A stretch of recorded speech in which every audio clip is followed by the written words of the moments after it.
Gosh, Jason Aldean, he started at zero. He played small club in Georgia and grinded it out. As Jason Aldean's tour manager and the former tour manager for Rascal Flatts, Reba McEntire, Alan Jackson, and Lorrie Morgan, Jake LaGrone has a lot of stories. Every artist that I know always worries, hey, when are they going to stop coming? When's it going to end? And he's just about seen it all. But nothing could have prepared him for the night in 2017. October 1st, I'll never forget the day. Hello, 911. 911! When a gunman opened fire on more than 22,000 people at the Route 91 Harvest Country Music Festival in Las Vegas, in what would become the deadliest mass shooting in U.S. history. I took 2 steps and a bullet missed me by an inch. And I'm just through the bus? Come through the bus. Jake made 5 separate trips into the crowd as bullets continued raining down in order to account for the nearly 80 people he was responsible for in Jason Aldean's tour. I reached back for my wife, and she wasn't there. I turned back, and she is frozen in fear. I do disagree with the timeline that's been put out. I mean, I can show you on my text that it's different than what's out there. We also discussed Jake's new venture called Redspur, an online marketplace for users to buy and sell used Western wear and workwear. Buckle up for another incredible episode.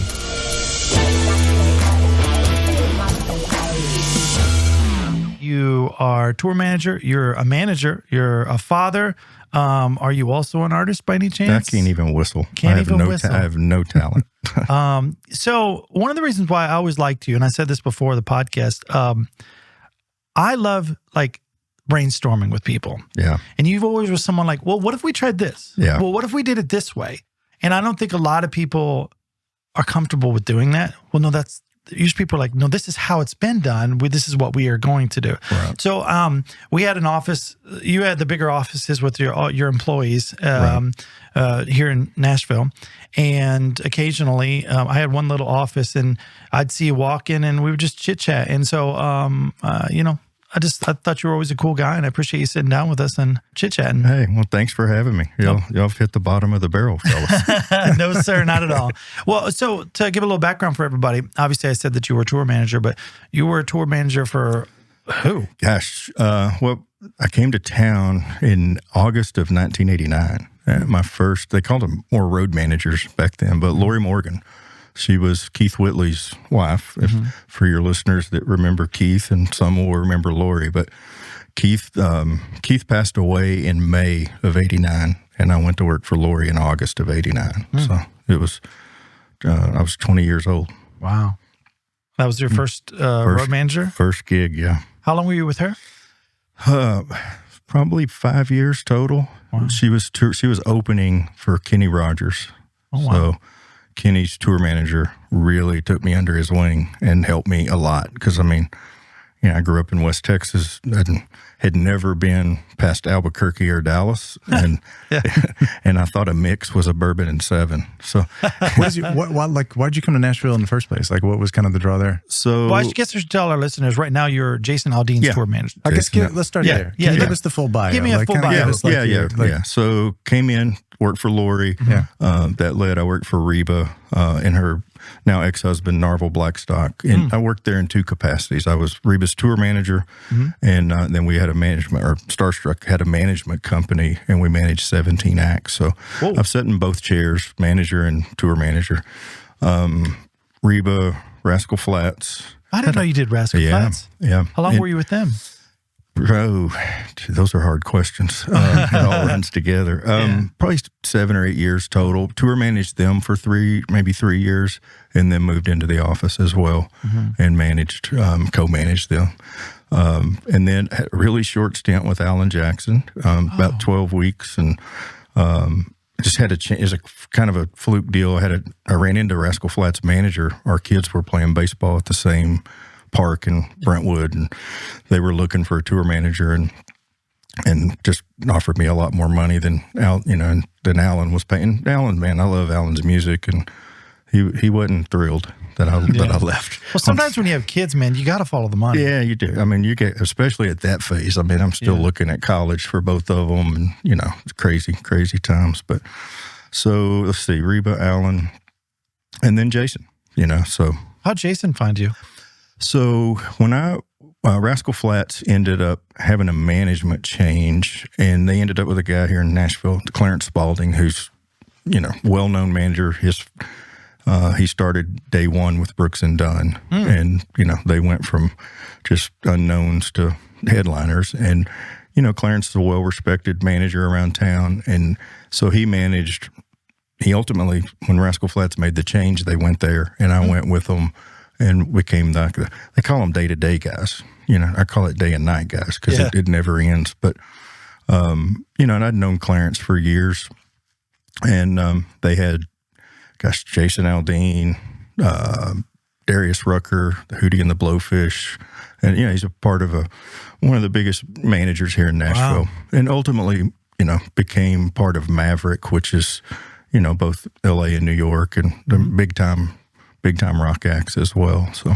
Wow. Now, and even at this point in time, you said we'll get into this later on the podcast, but you're developing an app with your team. Yeah. My wife kind of inspired this. She, as I said, we came to town in 89, and like a lot of folks, didn't have any money and just kind of grinding it out. And, my wife would go to garage sales and stuff, but probably, I don't remember what year, 19 or 20, before COVID, she would, it evolved into going to estate sales and stuff. So one Saturday she came in and she had these like Birkenstock sandals in her hand, smiling big. She goes, I got these for $5. I'm like, cool.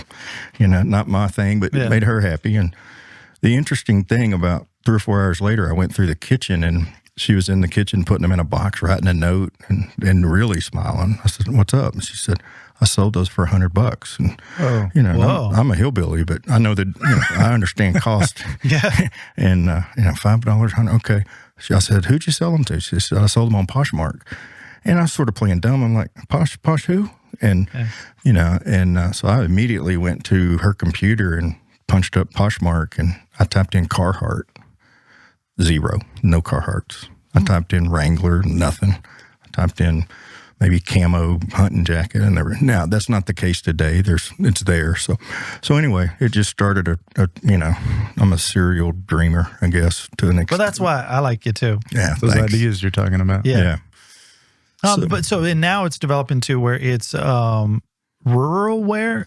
I would say Middle America. What's it called? Redspur. Redspur. Oh, cool. Yeah. And it gives it's focused on that stuff. Carhartt, hunting gear, boots. Women's fashion too, more, obviously, look, Beyonce just cut a country record. So, so there's, that phase, and there's a Yellowstone effect, across the country. And I've seen that. I grew up that way. I grew up in West Texas working on ranches and farms and Isn't stuff. it weird that like something like a Carhartt that was like the work clothes, all of this, then you see like young teenagers wearing them, like, wait, you guys used to make fun of me for wearing that, but okay. Exactly. Yeah. Or my son came in one time and goes, Dad, where's your old Carhartt? And I'm like, really? Really? Yeah. Gonna break it out and wear it. That's the power of the brand. It is. So we'll get into that a little bit later. Yeah, sure. I want to define the difference between a manager and a tour manager or a road manager, because the people, they don't know that's a different thing and what it is you do. So what's the difference? So a manager, it basically, has an office and a staff, and they work on 95% of them work on commission. So you're based off of kind of like an agent to an athlete. In the music business, the manager's kind of in the front seat and is the hub for everything. Everything kind of runs through, in most cases, runs through the manager. It deals with the agent, the lawyer, the business manager, which is the accountants, the label. So you're kind of the quarterback for the artist as a manager. You touch all the parts. The tour manager, I always say it's kind of like a trade. It's like being a welder. Once you kind of know logistics and you got decent people skills, you're the guy running the tour. So you take, in our case, there's 70 some odd guys on tour, eight or 10 trucks. On Aldean stuff? Yeah. Well, 8 or 10 trucks? Yeah, I think last year I'm pretty sure we had 8 last year. And, we'll know, we're building a set right now. We go back out in May. So, it'll be around that, be around eight semis, 6 buses. And that's just on Aldean, and then there'll be some support acts out with us and stuff. So then you put all that together, and you got about 75 people. When's the tour take off? We start at the end, I think the 3rd week in May. It's called Full Throttle. Getting ramped up. Yeah, I'm starting to think about it. So it's like logistics? Are you also in charge of like collecting money? I am. Yeah. Okay. Yeah. It's hard. My mom used to, when I told her I was going to move to Nashville and I was going to be a road manager, she's like, what's that? I'm like, I don't know. But I would see George Strait's guy as a kid in high school going to his guy and see this guy walking around with George with a radio pointing. I'm like, man, I can do that. So it turned out it's more than that. But I touch all the parts on the tour and I interface with the manager, so, and then I'm sort of the gatekeeper, if you will. So for instance, if you guys were coming on the road to do a podcast with Jason, your first point of contact would be me, so I'm kind of the welcome committee. So well, and also like you got to reject people too. Oh yeah, because everybody wants their attention. Yeah, everybody wants them. When you don't realize that, like, no, guys, like they got to stay focused. He's about to go on stage. Leave him alone. Yeah. And because I've worked with a lot of artists, each one kind of has their idiosyncrasies, I guess, if you will. But Jason's, man, just easygoing, easy to deal with. Real dude. I mean, we would be brothers regardless of what happened in Vegas to us or anything else. I mean, it's just, he's, I tell people, I joke with my friends and family, they'll go, man, what's Jason like? I'm like, well, okay, if you meet Luke Bryan, you're going to think Luke's running for governor. You meet Jason, he's not running for dog catcher. I mean, he's just himself. He's just, and Luke's a great guy. I don't mean that negative on Luke. Luke's just outgoing and, will say anything. I've met him. He is, he definitely full of energy. Full of energy. He'll listen to you like a politician. Like, in the most, like, he wants to know your name. He's sincere. No, he is. But like, yes. Yeah. But Jason's sincere, but his circle's really small. Yeah. And I can relate to that. My circle's small. So I feel like you have to keep it small. I mean, because like people want, especially in a town like this. I love Nashville, but like everybody's looking out for themselves. Yeah. What can you do for me? Yeah, I think that's part of the reason. Look, there's parts of both jobs, road managing, tour managing, and managing I like. I'm probably not, my DNA is not as good in the management side because it's just a lot of, politicking and stuff I'm not as creative and I don't probably have as many great ideas. There's people that do that better than me. And there's managers recognize that, the good ones. They bring in smart people and creative people, but you're basically running a company that's also on the road. Yeah. It's the way you describe it almost sounds like the manager has to be more of like a sales personality. Partly because it sounds like they're getting commission from some of what they can accomplish, whereas the road manager has to be a little more pragmatic, a little more tactical, a little more like what you see is what you get because you're not running for mayor necessarily. It's more like, here's the reality. Yeah. Is that fair? Yeah, I think that's fair. The manager, you're trying to build a brand with an artist and, and to this day, I mean, anyone will tell you this, being able to put butts in seats, we call them headliners, and that's where the money's at for artists in music and being able to sell out stadiums, arenas, live shows. I mean, for your listeners, the difference, like a festival is what we would call a soft ticket because it's built around an event as opposed to an artist in most cases. Festivals will have 10 acts on them during the day and there may be all kinds of stuff out on the, on the midway, so to speak, and stuff. So like an artist, so I guess it sounds like an artist who's coming up. Yeah. And maybe can't understand why maybe they're not getting the respect or the some level of authority in the space. Like, is it maybe because their polling power, their ability to sell those hard tickets? Yeah. I mean, is not there yet. Yeah. And it's, they want to get on big tours, like the Aldeans and the Morgan Wallens and play in front of those people to prove they're worthy of that. And listen, Jason, he started at zero. He played a small club in Georgia and grinded it out. And, it's interesting because one of the biggest changes I've seen, I now see where the digital revolution, if you will, and by that I mean Spotify, Apple Music, the digital music part, but social media as a whole, there was a gap in country music, at least in my opinion. Radio was how we came up. We went and visited, however many there are now, 200 stations that are in major markets. Peoria has one. You go to the station, you go by and do the noon or the morning show, and that's how we came up. Then you went out and played the club and you built your fan base. Well, today, Morgan Wallen, Luke Combs, I mean, those guys in, way less than 10 years are playing stadiums. And in most cases, in those two cases, doing multiple nights in stadiums like where the Titans play or using social media in a way. Because nowadays, it's almost like you have to be a social media influencer who can write songs. Yeah. It's kind of what it feels like. Yeah. And Jason did it the old school. He did. Well, even like Reba, too. Like Reba did it. And so you've worked with acts that basically could sell tickets kind of no matter what. Yeah. What does Jason usually do on a tour? Like as far as like people in a show? You're talking about like numbers? No, not even necessarily numbers. Yeah. How many people come to his shows? We average probably 20,000 on an average. I mean, that's... I wasn't talking money. I meant numbers of people. Oh, yeah, numbers, but like an average of 20,000. Yeah. Like that's a machine behind that. That's crazy. Yeah. Hey, and he doesn't take it for granted. I mean, there's every artist that I know always worries, hey, when are they going to stop coming? When's it going to end? Oh, yeah. So...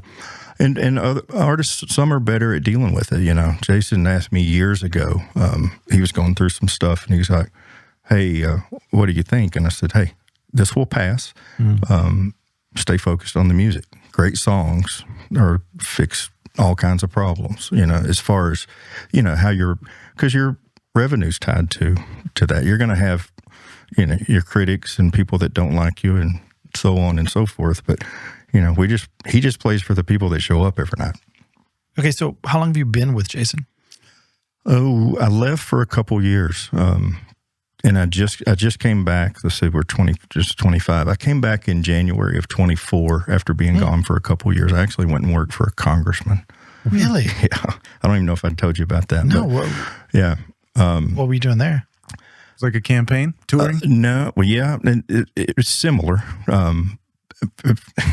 So, listen, I'll say this before I go too far down this path. I get along with everybody. I mean, I'm old enough to remember when Republicans and Democrats argued like hell on the floor of Congress and then went to lunch together. 100%. I remember that too. Which I think is where we need to be back to. But Ronnie Jackson, Ronnie was the doctor for Trump. He also was the doctor for President Bush and President Obama. So I get a call one night. This is years. I was working with Rascal. I was actually co-managing Rascal Flatts. I get a call from Brad Paisley's tour manager, and he said, hey, man, I got a buddy at the White House. Y'all are playing up there this weekend. Will you take care of him? I'm like, sure. That's how the town is. It's how it should be. So I was at the show. I can't remember. Maybe it was Bristow, Virginia. And the tour manager came over to me, and he goes, hey, man, you got a guy and his daughter in the meet and greet line. I'm like, I don't think so. I did. So I walked over and introduced myself. He said, hey, I'm Ronnie Jackson. I didn't ask what he did. I just said, cool. And his daughter was probably 10 or 12. Her eyes are big. She's backstage. So I just pull them out of the line and take them in the dressing room. Let them spend 5 minutes with the Flats and take a few pictures. That's cool. We walk out, and I looked at Ronnie and I said, dude, you're not a DC guy. He said, man, I'm from Levelland. I said, you're kidding. I'm from Amarillo. It's like Levelland's down by Lubbock. I mean, it's 90 miles from where I grew up. And in Texas, 90 miles is nothing. Oh, man. They call it a hop and a skip. Yeah, it's just, it's a 85 mile an hour speed limit, man. You can be there quick. Yeah, So, quick. Yeah. Long story short, he gives me his card. When I walk in, I pull it out, and he goes, physician to the president. I'm like, wow, that's cool. So, the next time or two I'm in D.C. area, I would send him a text or call him, hey, man, we're going to be up. You're welcome to come out. Well, things changed. I was in Dublin, Ireland, middle of the night. My phone rings. I'm over there with Aldean. Like 3 a.m. or something, phone rang. Normally, that means somebody's in jail. Yeah. So. It was 3 a.m. Dublin time, though? Yeah. Okay. So I don't remember the time change. But so I answer as my cousin back home. So her dad and my dad were brothers. And she said, hey, my dad's about to die, and you know everybody. He's a veteran. He's at the VA in Amarillo, and he was an AFib and COPD and all kinds of complications. And she said if he doesn't get transferred, he's not going to live 2 days. So I think, okay, let me wake up and let me think about who I know. And I took about 2 steps, and I went, well, I know the president's doctor. So I sent Ronnie a text, and I said, hey, dude, I got a problem. Call me. And I wish I'd have kept this text. He goes, hey, I'm on Air Force One. I'll call you when I land. That's a cool reply. Yeah. So long story short, man, he lands in an hour or so, calls me. I tell him what's going on. I said, hey, Ronnie, I'm over here with the Aldean. We're about to fly back to the States, and I'm going to connect you with my cousin. And, hey, I appreciate it. I understand, probably can't do much, but Trying to get him transferred? Trying to get him transferred, to either Albuquerque, San Antonio, or Dallas. Because the doctor that could put his heart back in rhythm only came to Amarillo once a month. I'm like, okay, it's like Mayberry, So I land in Nashville. I get back. I think we changed planes in Newark or something. I land in Nashville. I got a voicemail from my cousin. Hey, the procedure went great. Thank you. So I call and Ronnie got him transferred. And, look, I'm certainly aware that there's many veterans out there. By the way, any veteran's entitled to that in a life-threatening situation. It just doesn't happen that way very often for them. And, explain that a little bit more. What do you mean? Well, if, veterans, part of the VA, I don't want it to sound like, obviously I got a favor because I knew the right person to call, but at the same time, there's so much paperwork and stuff. Ronnie later on in the Trump administration was nominated to run the Veterans Administration, and it turned into a whole press fiasco. And, so that's a whole nother story. But long story, I called Ronnie and I said, hey, dude, we were friends. This is different. I said, man, I don't give a damn if you're broke down in Dubuque, Iowa. I will come get you because, what you did. I just was in Amarillo last week and had lunch with my uncle. He's still alive today. Wow. So it's a crazy thing. So I said, if you ever need anything, you call me. And right at I'd say the last 6 months of Trump's first administration, he called me he texted me one night and he said, hey, I need a favor. I just picked up my phone and called him. I said, he answered. I said, I didn't say hello. I said, hey, dude, I don't know what you need, but I'm in. He said, I'm going to run for Congress. Wow. In Amarillo, which is the district I grew up in. I said, okay, what does that mean? And what can I do? And he just said, if you can introduce me around and help me. And I did. And he ended, it wasn't just because of me, but I introduced him to a lot of folks out there, a really good horse vet of mine who lost a lot of business for getting, politics is a crazy thing. Crazy? It's crazy. Even if they agree with what that person might be doing because they're on the wrong side, they'll overlook the fact that, hey, the idea is good, but it doesn't matter, it's come from the wrong person. Yeah, so, which is wild. It is wild. Man, Ronnie's, look, he was Admiral in the Navy, served our country. He's fiery. Look, it's unfortunately our country's so divided to even still, but, I called some friends that I knew had, some wealth and influence in that district. And I thought, man, we already got a guy. And I'm like, okay, but you think my stories are cool from music? I said, this guy has been with 3 presidents. His stories are way cooler than mine. And that's kind of what we used to, I said, give him 15 minutes. And we just did that over and over and over. And he did win eventually? He did win. Wow. Yeah. Good job. And then I went out when he won, I flew out that night to be there to congratulate him. And the next morning we had coffee and we started talking. And there's a lot of other factors. My in-laws are in their 80s. Their health we were going through some challenges, and we were coming out of COVID, and it came up for me to be his district director. I'm like, I don't even know what that is. And he said, hey, your boots on the ground. You're out in the communities, meeting the people. You're the face when I'm in D.C. You're making sure you understand what their needs are, having a pulse on things. I can do that. So I had really good health care. The best insurance I've ever had in my life. Yeah, right. So, that's awesome. Yeah. In the music industry, that's a big deal. Big deal. Yeah. Big deal. And it was interesting. I got cussed out more, man. People would call from all over the country. Hey, this guy's an idiot, and, cussing him. And of course, I don't have that filter. I can take a little bit of that, but it's like, okay, do we have to take these calls? Can we just block them? And you can't as a government official. What you should do is start a podcast. You get it every single day. Yeah. And then people will make fun of you. So once that was, so there's like an end date then to that, right? You got him elected, and then what? How'd you end up back in music? I wouldn't say I got him elected. I think I helped with him. I helped with it, and and it was the right thing because he's done well for that district. He has to run every 2 years. He was offered a couple of different appointments in the current administration, and but I think he's happy where he's at. He can serve better in Congress where he's at, and he's not a long-term politician. I don't think. I mean, I mean, sorry to interrupt you. I'm not talking about like his term. I mean, for you, your part, the role you play, was for a short period of time. Yeah, I mean, I could have stayed and been there.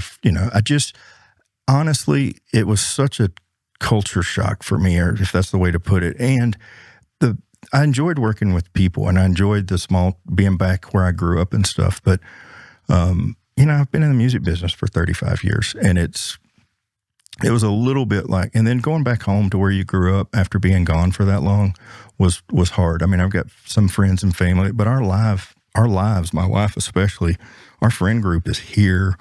The music business is, for better or worse, kind of what I know, and I was just more comfortable. Well, I mean, just that rush, element. Yeah, the rush before the show. Is everything coming together? There's things you got to do. Like it's hard to find that in a small town. It is, and there's a part of me that said this a little bit ago to Dave. I intend to move back to somewhere in Texas. I'm about to be a grandpa. We're having our first grandbaby in June, so that changes things drastically. And my older son's in the Fort Worth area, so and I can tour, man. Jason's cool with that. I can, as long as I'm at the bus or wherever we're going. But I miss certain things. But Amarillo, as a whole, great people, a great place to grow up, and and we're there a lot. I mean, in fact, I was just there. I'm going again. We go about every 4 to 6 weeks because my in-laws are in their 80s, and it's hard to manage prescriptions and doctor's appointments from 1,000 miles away. So in all, even though you took that break, total, how long have you been with Jason? 14 years, probably. 14 years. Yeah. So one of the things you mentioned early on, and I obviously know this, but you were there when the shooting happened in 17 Vegas. Yeah, Vegas. October 1st, 2017. Yeah, I'll never forget the day. Yeah. So it was one of the worst mass shootings in America. I think it was the worst. It is as of today. I mean, God forbid that changes, but 58 people. Here's my experience when that happened, and I knew it was a Jason Aldean show.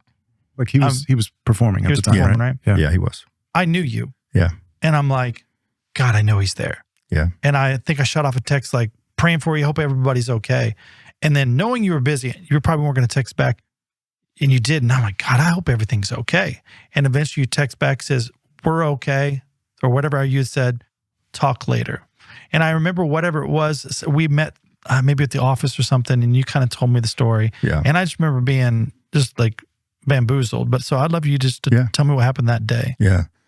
One thing to your point, so many people, I remember couple months afterwards, I still had all the text messages. Mm-hmm. I had over 1,100 text messages that night, and I still run into, not as much now, but I'll run into people and they'll go, "Man, you text me back that night," and I have no memory of it. It's you were fast to respond. I didn't expect you to respond at all. I just wanted to know, are you okay, bub? Yeah, no, it's interesting to me to have zero recollection of those things, but so I mean, it's listen, it certainly changed so many things for, not just for Jason and the band and myself and crew, I think for the industry. But, there's a couple things I'll start with. One, I will go to my grave regretting that my wife was there. She flew in. Her and my son had gone to Dallas to a wedding on Saturday. This was a Sunday show, Sunday night. So she flew out. We were going to spend a couple days in Vegas just chilling, and then we were on a West Coast swing. So that's when Jason, we'll stay out 2 or 3 or 4 weeks at a time, and that's kind of the times that we'll stay out the longest.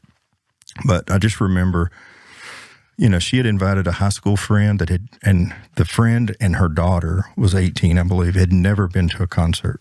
So this was their first one, and I had them backstage and shown them around. And how old were they? Teenagers? My wife's friend was, we're 55 at the time, or 4 or whatever. So, but anyway, the daughter had never been to a concert, so so it's like, okay, now kind of your first concert being an Aldean show. That is kind of cool. Kind of set the bar. You get to go backstage. Kind of took them up on the side stage for a little bit. That's not normal, right? I think so. My first concert was about 5 people in the crowd. Yeah, exactly.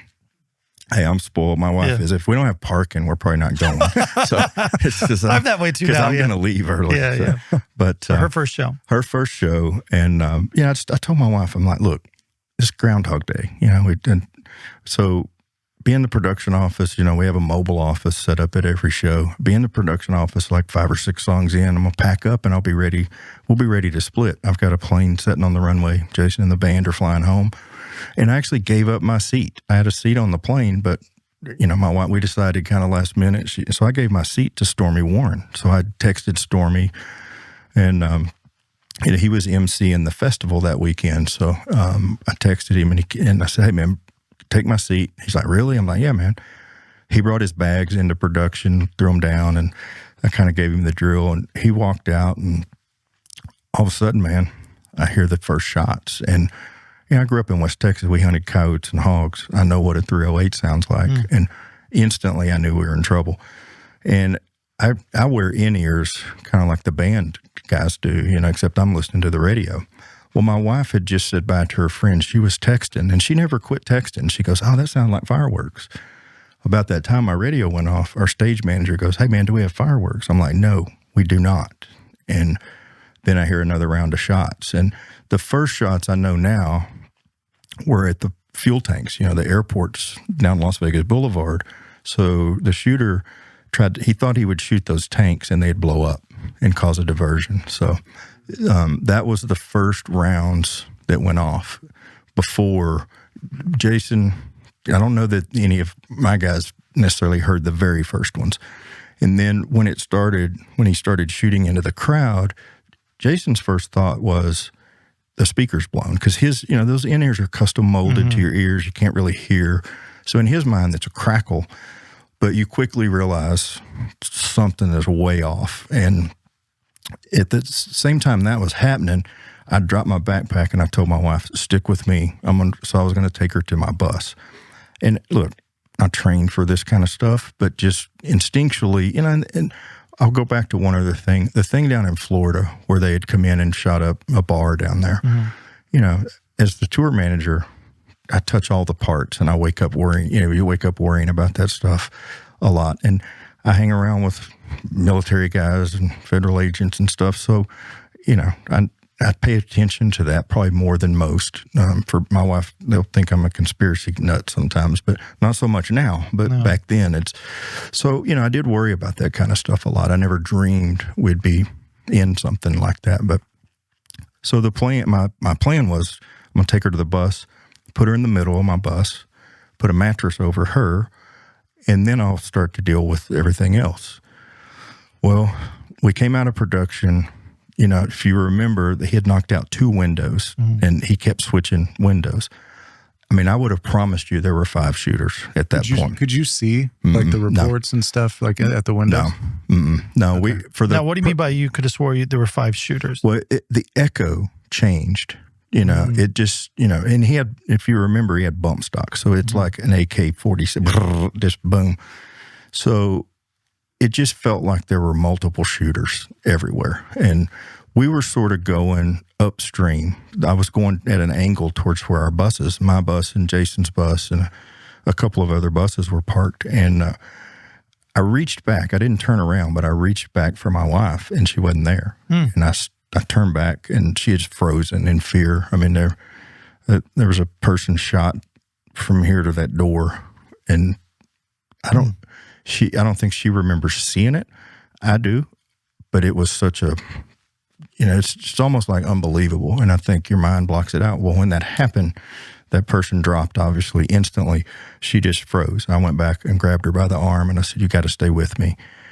So I get to the bus, punch in the code, which I usually can't remember, but I did that night. Praise God. I opened the door, and just like your truck or your car, the light comes on above the seat. So, and this is, God had his hand on us, my wife, and our whole crew. I pushed my wife up the steps, shut the door, and I took one step. I locked it, And then I took one step and I thought, man, the band's going to be coming. I turned around and unlocked it. I took 2 steps and a bullet missed me by an inch. And I'm just through the bus? Come through the bus. Gee. I'm covered in shattered glass. And then what's going through your mind at that time?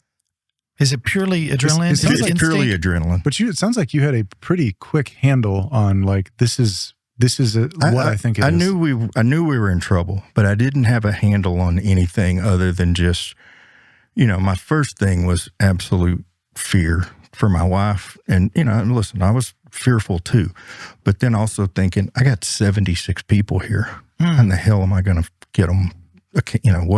What's next? So, and some of this I was able to piece together by having multiple interviews with the FBI later, but he shot the bus 7 times. And the one your wife was in? Yeah. The bullet missed her about 3 or 4 inches. And that's when the one I'll show you these pictures, came through the side of the bus and it went through the cushions on the couch and the cushions just exploded inside the bus. Now, this is the first 3 or 4 minutes of the whole ordeal. I mean, this is at the top of the, Is Aldean still on stage playing? He's probably, at the same time, he's probably running to the side of the stage as the time this is going on. So, and I've got a whole timeline that we put together over a course of interviews and stuff. But, so when the cushions exploded, my wife was hysterical, but it went to a whole nother level. And she just kept screaming, why aren't they stopping him? Because there were 50 plus uniformed officers backstage that night. So, for us, which, we felt good about that. So, but who would have dreamed there'd be somebody across the street 32 floors up? Yeah, and they can't just return fire at a hotel. They didn't know where he was either. No, yeah. And you said there was echoes everywhere, so... Yeah. He changed windows, man, and it's like... Which I don't blame her for being, hysterical. No, were, everybody. And for me, it was tunnel vision. It's the weirdest thing, man. It's the only time it's ever happened to me in my life. Everything got really small and got into a really small circle. And I just remember he shot the bus, there's a pause, and the door of my bus opens. And I'm thinking, this is it. Because the shots had just come through that side, the door side of the bus. And I'm thinking, this is the shooter. And any other time I've got a gun, but we'd been up in Canada and, and probably God knew what he's doing. I'd have probably shot our merch guy. Oh, shoot. So it was Cody. Cody comes up and then things take another turn. So this is Sunday night at 10:07 roughly. I don't see my wife again until Thursday. I look at Cody and I'm like, dude, whatever you do not leave my wife. Because I'd put my ears back in, and our front of house sound guy they were taking fire, and he was begging for help. And I'm like, I'm going to help him. I don't know what I'm going to do. I didn't have that part of the plan. So I came off the bus and went around the front. And as soon as I got to the left front of the bus, by the left front tire is a young lady down, blonde hair with the side of her head blown off. And I just remember I'm talking to my production manager on the radio, and I carried 2 phones. I'm like, my phones are in my pocket, but my radio, I'm telling him, okay, I got Jacob, I got Dave, I got Bill. We're trying to figure out, in real time. And we had a girl on our lighting crew that was blonde-headed, so I stopped to see if it was her, and it wasn't. And not to diminish other, but I'm like, okay, it's not my girl. I got to find my people. Well, like you said, you're tunnel vision. Yeah. Like, it's weird in those moments, house fires, stuff like that. You just focus on who you know. Well, and I'm the only person other than the bus drivers that had hotel rooms. So in my mind, the only safe place are the buses. So in my mind, then, in best case, you probably wouldn't choose the buses. No, because, you wouldn't.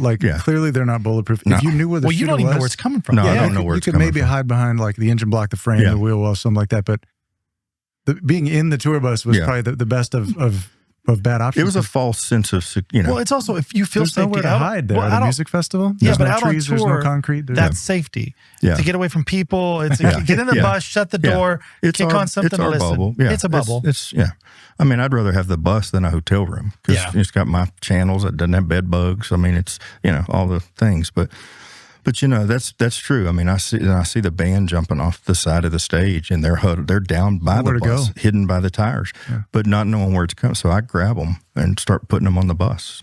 And it's not to sound brave. I made 5 trips while he was still shooting, and it's pure pandemonium in a war zone. And the images, I do remember certain phone calls I took. When my phone rang, I would look. And if one was our publicist called, and she goes, "How bad is it?" And I just remember at that point, I had bent down. There was a victim that had on a black shirt. And I'll wear black shirts typically just because you don't want to be a distraction. If you're on stage, you got to do something. And, I'd been over this guy, and he had on a black shirt. And he wasn't part of our staff, but he'd been shot and he was deceased, and I just remember saying, "It's worse than you can imagine, and I got to go." And then I had wives calling me going, "Please tell me my husband's okay." And that's I had nightmares for a long time, and part of the nightmare was the sheer panic in the wives' and spouses' voices, not being able to give them an answer if their husband you've heard before. Not being able to tell them if their spouse was alive was really hard.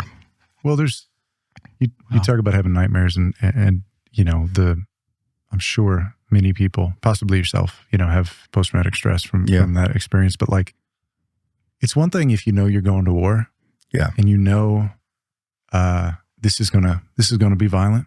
Yeah, I'm gonna see some things, experience some things. I could get hurt. I could get killed. Same goes for my guys, to the left and right of me. At a music festival, it's the highest of highs. You're there to have a good time. You bring your family, you bring your friends. You're not emotionally or mentally prepared to be immersed in a bloody, violent experience like that. We're in the fun business. And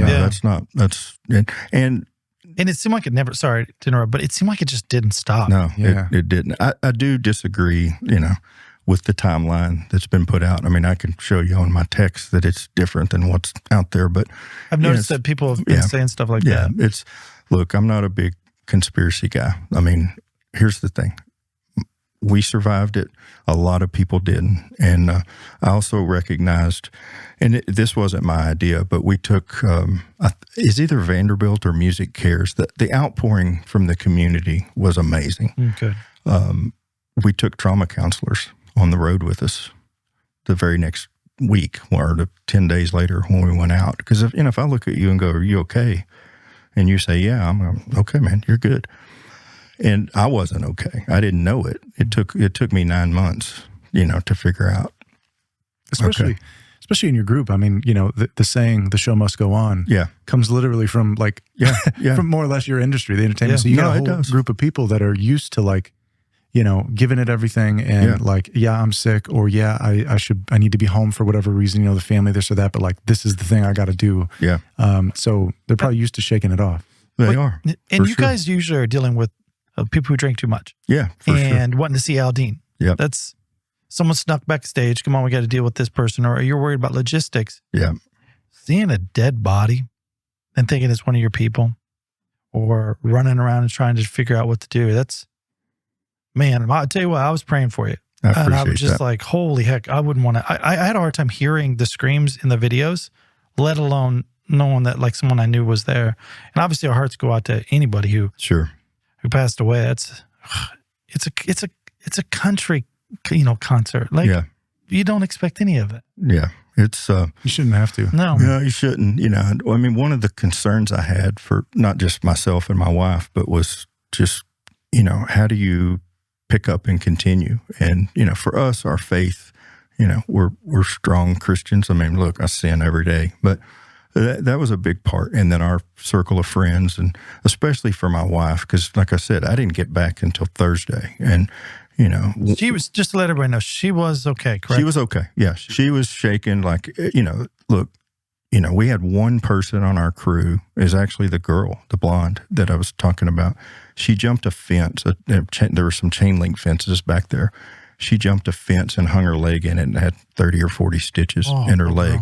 But, but mentally, the scars, it's interesting. I can talk about this in public and to my friends, and pretty much have been from the minute.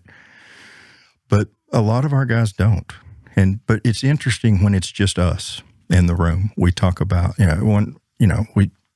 don't laugh about it, but we laugh at this.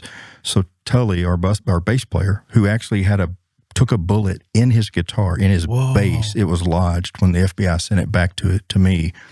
He still has that bass.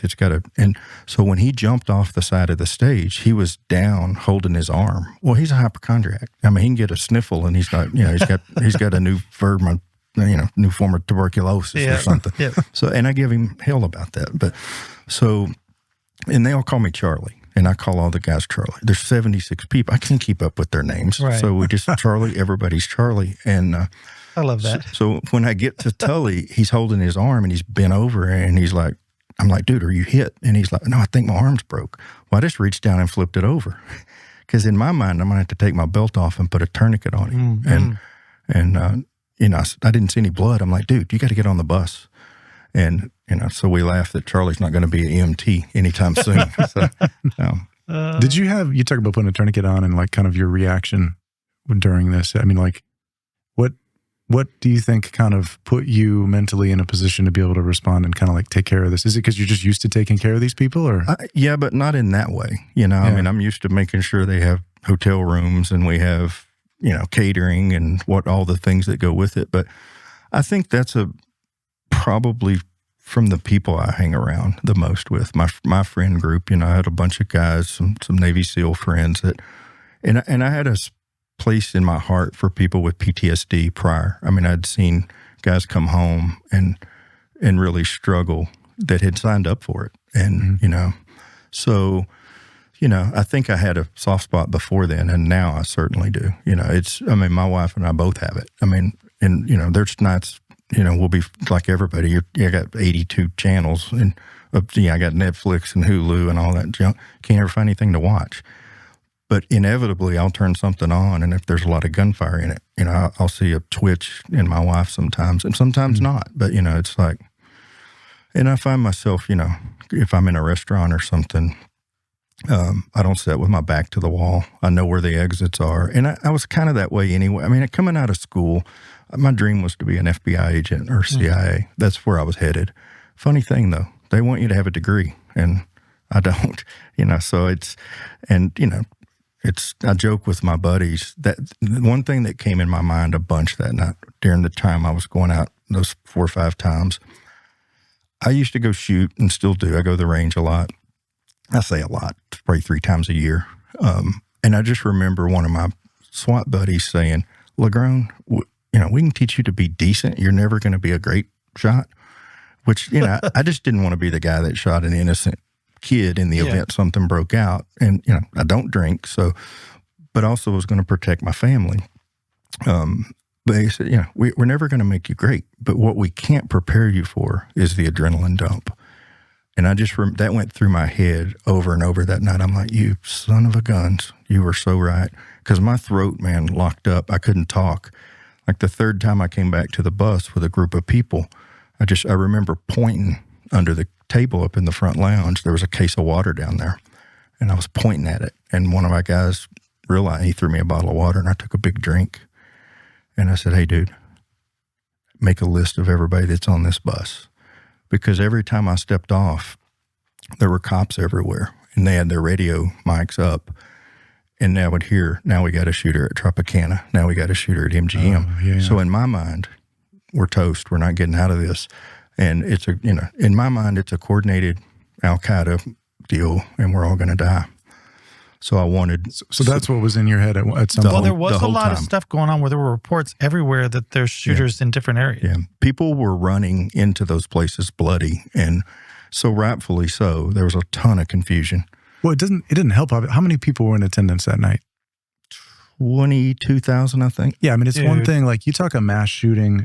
Every building's getting filled with everybody. They're just running. It's in terms of the chaos and stuff. Like there's been mass shootings, and this is not to. I'm not going to diminish. I mean, it's horrific. But there's mass shootings to schools. There's mass shootings, at other establishments or whatever. But 22,000 people is a whole different level of chaos, and they're running in different directions. There's been people, as you talked about, you pass someone who's been hit and you pass someone who's down here. Like, you don't know where it's coming from, especially with a bump stock. There's just rounds coming in. Nor did the cops know where it was coming from. So I understand why you came to that conclusion of like, this is a coordinated attack. Yeah. Yeah. It's, it gave a different meaning to me to the fog of war. I watch a lot of History Channel, watch a lot of that stuff, always have. And it's like, man, stuff in real time as it's happening, it's foggy. What would you do differently? If you looking back, like, what do you think, besides not being there? Yeah. I mean, like, do you think there was anything that you would change in how you responded?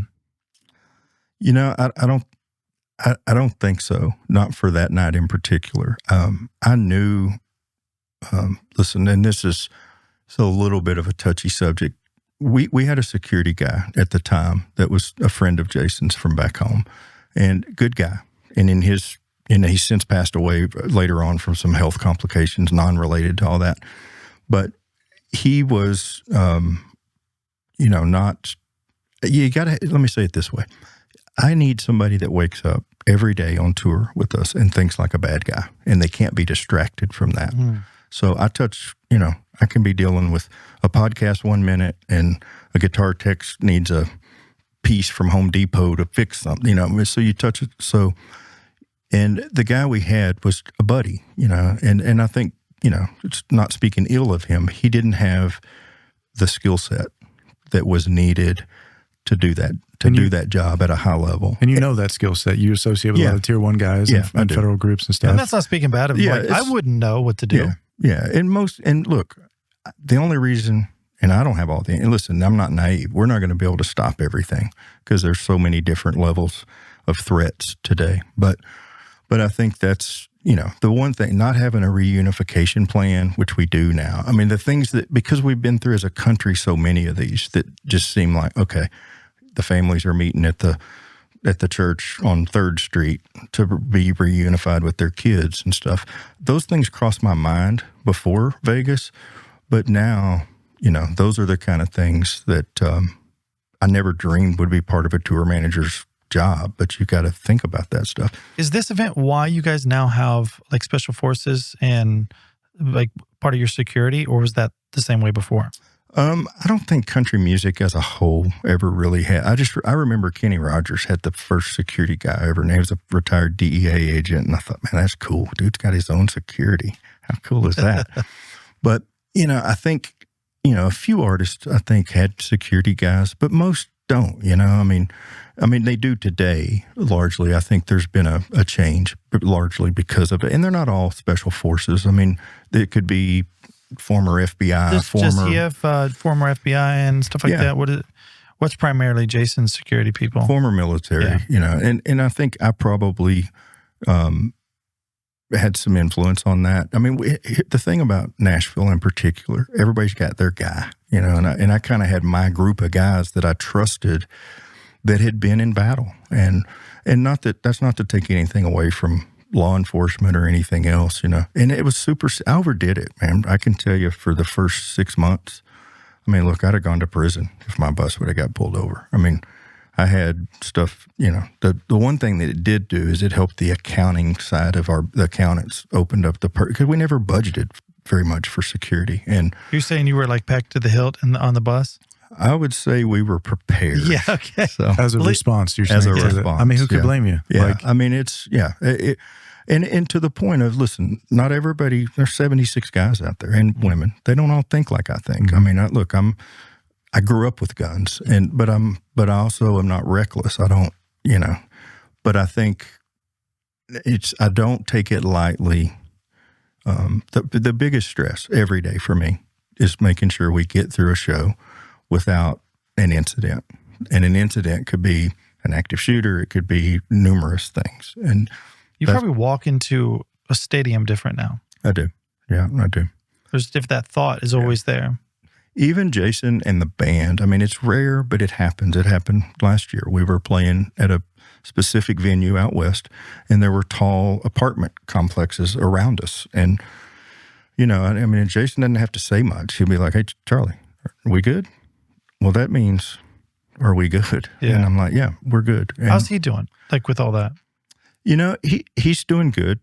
Brittany was 7 months pregnant with their first child, Memphis, at the time. And was she there? Brittany's his wife. Brittany's his wife. She was there. Yeah. She was in a little VIP thing with some of the Live Nation people and stuff. And, she ran straight to the stage and, it's a lot of confusion. But our security guy put them on his bus and put Brittany and him in the back and put a mattress over them. And, and there was a point, I'll never forget this. I went to his bus, and I told the security guy, I'm like, look, dude, the password's Charlie.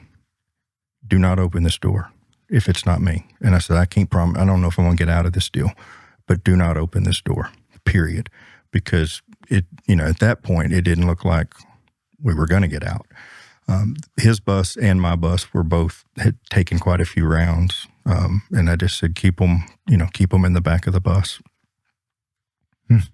Now, just to clarify, did none of your people, everybody survived on your crew? Yeah, everybody survived. Like I said earlier, one girl got stitches in her leg and jumping a fence, physical injuries. And your friends that you invited? They've survived, yeah. No one that personally, now I became friends with multiple families. The one thing that happened that was tough for Jason, I think in particular, and it's a balance for me. For a couple years, people would show up, and we all used to do meet and greets. COVID had a big impact on that. They'd want to talk to Jason about that night. And we're 45 minutes from going on stage, and we're in the fun business, and to shift gears and not to minimize that they wanted to tell their story. And everybody, me, Jason, our guys, we all have our version of the story because we look at it through our lens. Mm-hmm. And the one eye-opening thing for me, Jason called me. I got home. Live Nation flew me and the Live Nation guys home. We technically got home, Wednesday night, Thursday morning, 1 or 2 o'clock. So Thursday afternoon, my phone rings and it's Jason. And he said, hey, man, we've been called to go do Saturday Night Live. Tom Petty died that week. And he said, what do you think? And I said, man, I'm in. I don't think we should make anybody go. Now, mind you, I haven't seen anybody, talked to anybody other than my wife. I stayed because I didn't know what was next. I had to get with the buses were still running. There's all these things but anyway, I said, he said, okay, I'll call the band, you call the crew. So I called the crew guys and, we have a footprint of people for a TV show. It's not the full entourage, but it's quite a few people. And to a person, they all said, we're in. Really? So I arranged for the crew to be flown up, I think on a Thursday. And then me, the band, Jason, and Jason's manager got on a private plane Friday morning. So this is the first time I've seen anybody face to face. And it was interesting. I just sat and watched the whole way up to New York. Jason kind of went to each person, all the band guys, and they each told their story to him and to us. Wow. How kind of what I just went through from their perspective. When we landed, we stepped off the plane in New York, and I pulled Jason aside, and I said, hey, dude, we need to get a restaurant, bowling alley, something, and let's get all of our people together next week in Nashville and have a kind of a reunion, if you will, because so we did. The office jumped in, and I can't remember where, somewhere out on 40, rented a huge restaurant. And so all the staff, all of their families came, and there were, for hours, there were a lot of tears and a lot of celebration and just being thankful for, So, what a miracle that everybody was okay, because that was a violent event. And if you could have, I've got pictures.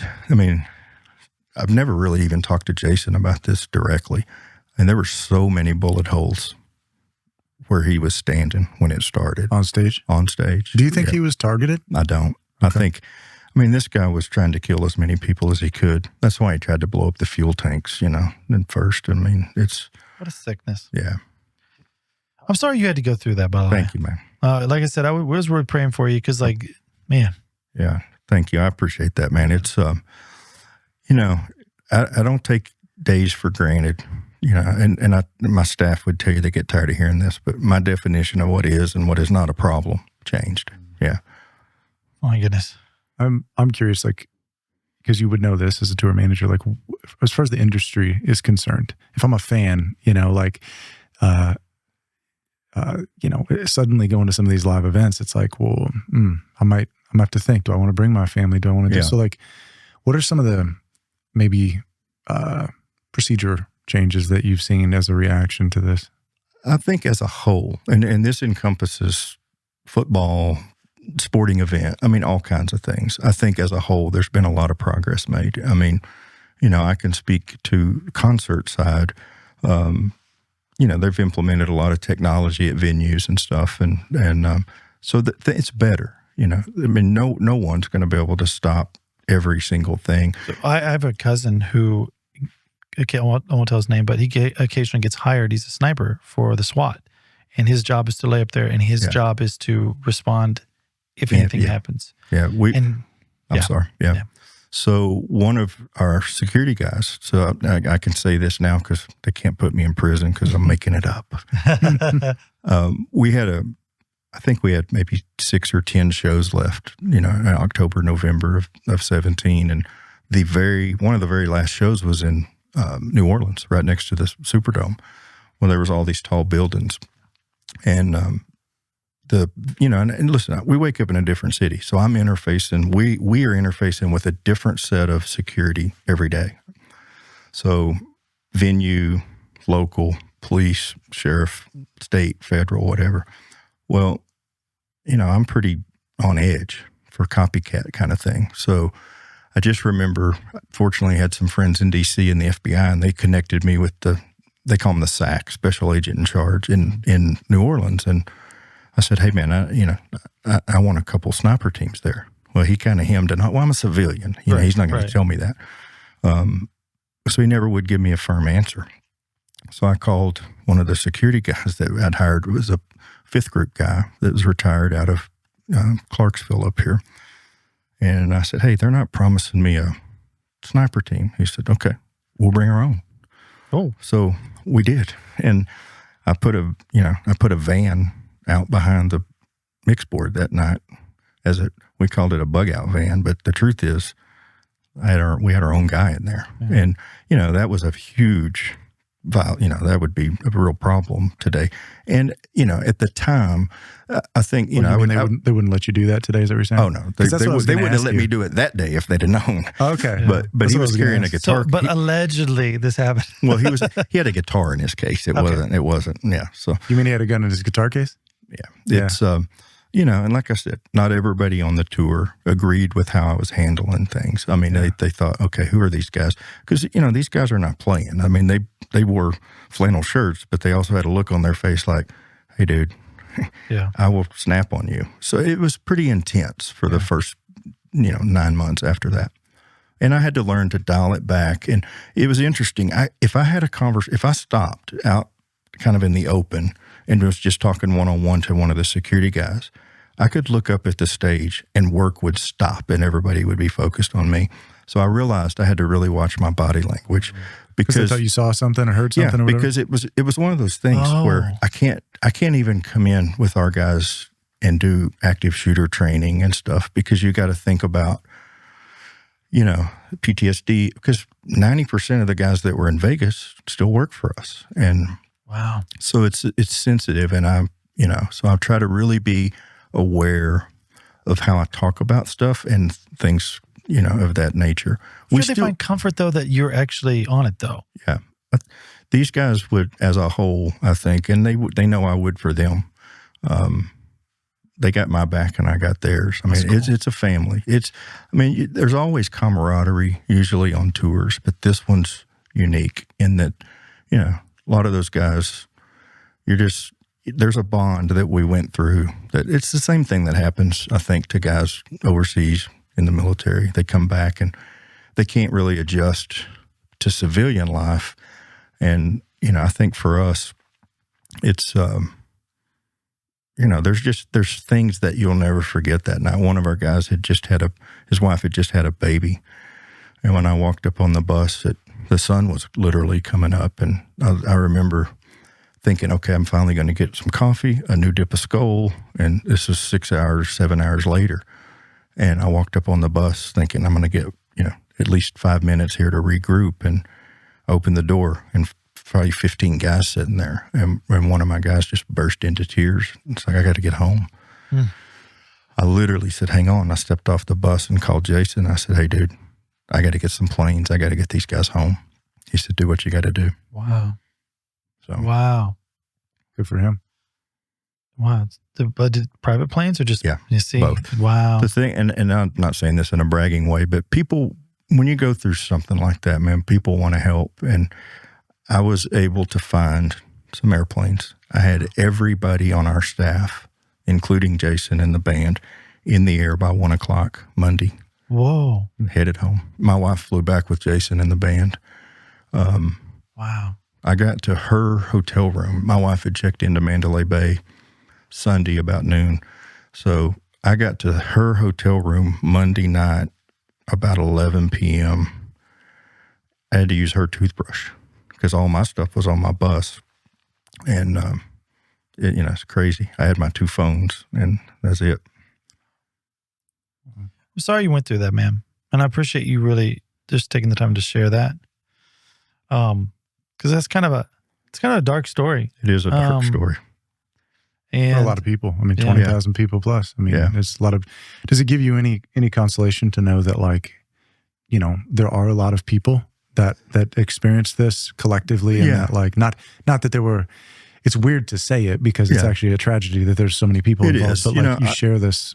So let me tell you a couple of the things that, one, there's a group in Vegas that they're trying to raise funds to build a memorial. And then there's a lot of groups, they're probably a little bit fragmented, but there's a lot of support groups out there that have, and to this day, I see people, coming to shows with Route 91 stuff on, whether it's a t-shirt or whatever.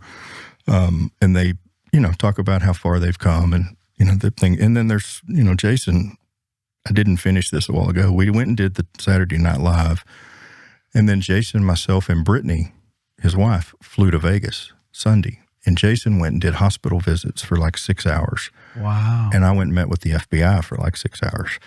And and through that, there were people that we had started having relationships with and stayed in touch with them. And, as time goes, it's harder. But in various stages of recovery from major surgeries and different things. And I was going to say this earlier, and I kind of got off track, which I'm really good at getting off track. I do that too really bad. And I'll lead you off the track too, so I apologize. My wife will tell you I got a wire loose up there. So. Me too, buddy. But, people would come really looking for kind of counseling and from Jason and stuff. And we, and COVID wasn't just the excuse, but, a lot of artists don't do meet and greets anymore. I mean, we'll see a Make-A-Wish child and there's occasions, but, it just became hard because it's, it's not what we do. I mean, they're musicians and that's the part. But Jason and Brittany do a lot behind the scenes. I think they've donated a lot of money to causes directly or indirectly that affect that, as well as some other things that they support, and they don't make a big deal of that. They seem like cool people. They're great people.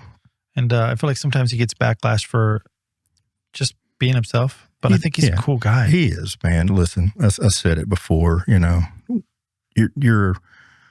you grow up and you're product typically of your parents and how they, in my case, my dad was a diehard Democrat. I mean, the Monica Lewinsky scandal was going on when my dad died of cancer. Sorry. No, my dad smoked filterless Camel cigarettes for 56 years. So lung cancer. I mean, look, it wasn't a surprise, but my dad was a character, man. And he,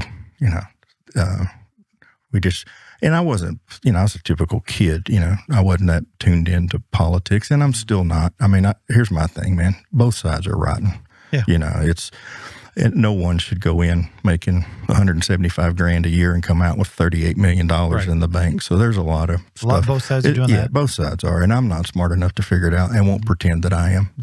And for the most part, I can get along with anybody. There's some things that the other side's not going to bend on, and there's some things I'm not going to bend on. You know, I support guns and the right to carry them, but I support common sense. You know, look, if I do have a wire loose, I would want my wife to say, "Hey, you need to quit carrying a gun." You know, I mean, it's part of it. Well, but a lot of people, sorry to interrupt you, but like basically what I was meaning is like the song "Say That in a Small Town." I was surprised on the backlash and all that. Dude, it was so weird. It was like, it's a good song. Dude, I mean, like, have you gone to a small town that you can't say it? I grew up that way. Yeah. I grew up in a town of 1,400 people, man. We had a caution light. The guys that wrote the song are some of my best friends. Really? And the whole thing with the church up in, Spring Hill, which is where I live, I can tell you, man, Jason was flying out that afternoon. It happened to be the closest location. I work for the guy. He will call me at 10 o'clock the night before and go, "Hey, where we got to be tomorrow?" What was the controversy about the church? I guess I don't know that part. Something about that there were hangings at the church in the 20s wouldn't have picked that. Oh my God, like he studied that. That's my issue. One of my things. It's like, look, man, and Jason I think having young kids, not that, I mean, he loves his older daughters too. But being old, I mean, I think I'm this way to an extent. I'm 56, and I'm about to be a grandpa for the first time. So things that I probably wouldn't have spent as much time thinking about the outcome, and I'm way more concerned about the future for my kids and some sense of stability and normal stuff. And I also understand what I think's normal. Not everybody else does. But let's be civil and treat each other fairly. There's a compromise for certain things, and it's crazy. But I think as a whole, things are they're headed back in the right direction. And I don't just say that politically because Trump's in, but the common sense stuff. You got to shut the border down, man. Yeah. You can't have 9/11. I've been through Vegas. I mean, and that wasn't a illegal immigrant that did that, but we got to have common sense, So, well, like I said, I'm sorry. Go ahead. Well, I just want to ask you. I wasn't going to go here, but we've gone here already. So I'm curious. In this country, we spend a lot of time talking about mass shootings. There's a lot of talk, and that's okay. That's good. That's good. There should be. You lived through the deadliest mass shooting in our country's history. You were there. Yeah. Has that changed your opinion on anything? Has that affected how, like how you view the argument as it relates to guns? I think what I touched on this a while ago. I think that, look, I'm willing to take a psych test every 3 or 4 years or 5 years or whatever that is. I mean, if somebody, inevitably, if you've got mental health issues or you've got substance abuse issues, I think, and most of my friends that are staunchly I'm for the Second Amendment. Don't make any mistake. But I think common sense has to come into play, and some of the things that get missed would be, I don't have the stats to tell you what they would find, but I think as a whole, 2 things. I go and shoot, I don't go as often as I should, but I do go to the range and try to be proficient. Safe. I would say safe and proficient, probably second, but safe, handling a gun. Same thing, I have a son that has, he has guns, and, it's weird for me, but I was opposed to him. He's 25 now, but I'm like, hey, dude, that's a real thing. And if you're drinking, which unfortunately he doesn't, but I'm like, it comes with a huge burden and a huge amount of responsibility. I want to actually touch on that real quick about the drinking. You said you don't drink, he doesn't drink. I'm finding that to be a theme with younger kids now. They're not drinking. Yeah, well, I was a pro, but I just retired early. So I have a weird scenario where I've never drank. Yeah, I saw young. Yeah. Like I don't have anything wrong with it. Yeah. Like Dave drinks. Yeah. All my friends drink. I have no problem with it. I'm drunk right now. Yeah. Hey, Aldean doesn't drink. No, really? No, I'm kidding. Okay. Totally kidding. Okay. All the guys. But the reason was just like I saw some people in my family that had a big problem with it, and I thought to myself, all right, well, we're poor. I'm probably not the smartest person in the world. I don't need to add alcohol to it. So I chose not to. Yeah. Why is your son not? Is it just something that... Well, my son drank up until recently. He's, both of my kids went off to college, and they were sure. Like I was at that age. They had fun and partied. Both of them have, no longer do. And my youngest is really in a really great place in his walk with the Lord.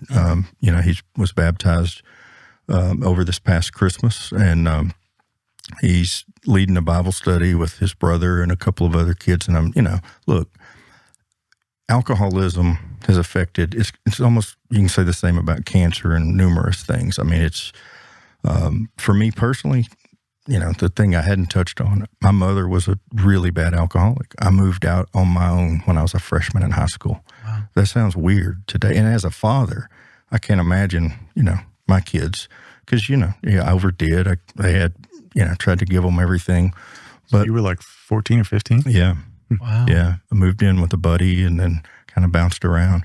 But I grew up in a town of 1,400 people. Try that in a small town. I mean, the town there were certain people in the town that had their eye on me. I wasn't, mature enough or smart enough to realize that. And my dad was gone. He was in the horse business, traded horse. He traveled a lot and was gone. And I didn't have curfews and stuff. I signed my own report cards all 4 years of high school. Wow. So, and listen, for your listeners, I don't recommend that. It comes with a lot of heartache. But, so I sort of turned against that. Now I drank up until, and, I wouldn't say I don't drink at all. There's an occasion Jason and the guys might be doing a pre-shot, and I most of the time I'll throw it over my shoulder, or our dressing room girl knows to pour water in mine. But I also can't.